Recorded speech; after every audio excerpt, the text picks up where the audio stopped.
नमस्कार. महाराष्ट्रातील तमाम माता भगिनींचं पुन्हा एकदा आपल्या चॅनलवरती सहर्ष स्वागत आहे. लाडकी बहीण योजनेच्या लाभार्थी महिलांसाठी आजची माहिती अत्यंत महत्त्वाची आहे.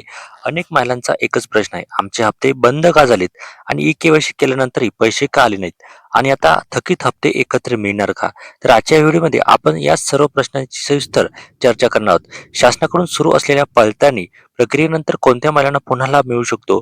हप्ता थांबण्याची प्रमुख कारणे कोणती आहेत? आणि तुमच्या खात्यात पैसे यावेत यासाठी कोणत्या गोष्टी तपासणे आवश्यक आहे, हे सर्व सोप्या भाषेत समजून घेणार आहोत. एक महत्त्वाची सूचना सांगायची आहे. सोशल मीडियावर अनेक अफवा आणि अपूर्ण माहिती पसरत आहेत. त्यामुळे कोणतीही माहिती खात्रीशिवाय मानू नका. या व्हिडिओमध्ये आपण उपलब्ध अधिकृत माहितीनुसारच आणि शासनाने जाहीर केलेल्या प्रक्रियेच्या आधारे सर्व मुद्दे पाहणार आहोत. म्हणून हा व्हिडिओ शेवटपर्यंत नक्की पहा, कारण एखादी छोटी माहिती तुमचा थांबलेला हप्ता पुन्हा सुरू होण्यासाठी उपयोगी ठरू शकते. तर बहिणीनो, सर्वात आधी समजून घ्या की थांबलेल्या हप्त्याबाबत सध्या काय स्थिती आहे. तर राज्यात लाडकी बहीण योजनेतील अर्जाची पडताळणी सुरू आहे. ज्या महिन्यांनी आवश्यक कागदपत्रे, ई-के-वाय-सी आणि बँकेशी संबंधित माहिती योग्य प्रकारे पूर्ण केलेली आहेत, अशा पात्र लाभार्थ्यांच्या खात्यात डीबीटीद्वारे रक्कम जमा करण्याची प्रक्रिया टप्प्याटप्प्याने सुरू केली जात आहे.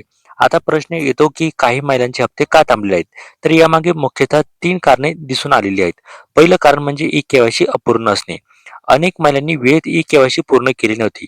त्यामुळे पडताळणी पूर्ण होईपर्यंत त्यांचा लाभ तात्पुरता थांबवण्यात आलेला आहे. दुसरे कारण म्हणजे बँक खाते आणि आधार लिंक नसणे किंवा डीबीटी सक्रिय नसणे.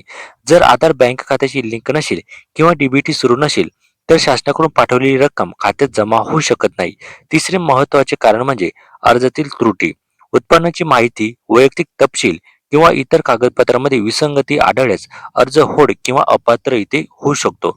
आता महत्त्वाचा प्रश्न म्हणजे, जर तुमचा हप्ता थांबला असेल तर काय करायचे? तर सर्वप्रथम तुमचे ई-के-वाय-सी स्टेटस तपासा. त्यानंतर बँकेत जाऊन आधार लिंक आणि डीबीटी सेवा सुरू आहे का नाही याची खात्री करून घ्या. यानंतर अधिकृत पोर्टलवर लॉग इन करून तुमच्या अर्जाची स्थिती तपासा. जर स्टेटस अप्रूव्ह असेल आणि तरीही पैसे आले नसतील, तर संबंधित कार्यालयाशी संपर्क साधणे योग्य ठरणार आहे. जर अर्जामध्ये काही त्रुटी असतील तर त्या दुरुस्त केल्यानंतर पुन्हा पडताळणी होऊ शकते. पात्र लाभार्थी असल्यास पुढील टप्प्यात लाभ मिळण्याची शक्यता असते. मित्रांनो, एक गोष्ट लक्षात ठेवा, थकीत हप्ते मिळतील की नाही, किती मिळतील आणि कोणत्या दिवशी जमा होतील, हे शासनाच्या अंतिम मंजुरी आणि तुमच्या पात्रतेवर अवलंबून असते. त्यामुळे सोशल मीडियावरील कोणतीही निश्चित तारखा आणि रकमेच्या अफवांवर विश्वास ठेवू नका. तुमच्या खात्यात पैसे आलेले आहेत का? तुमचे स्टेटस अप्रूव्ह, पेंडिंग किंवा रिजेक्टेड आहे का? खाली कमेंटमध्ये नक्की सांगा. त्यामुळे इतर महिलांनाही परिस्थिती समजण्यास मदत होईल. अशाच अधिकृत आणि विश्वासार्ह अपडेट्ससाठी आपल्या चॅनलला सबस्क्राईब करा. व्हिडिओ आवडला असेल तर लाईक करा आणि तुमच्या इतर बहिणींपर्यंत हा व्हिडिओ नक्की शेअर करा.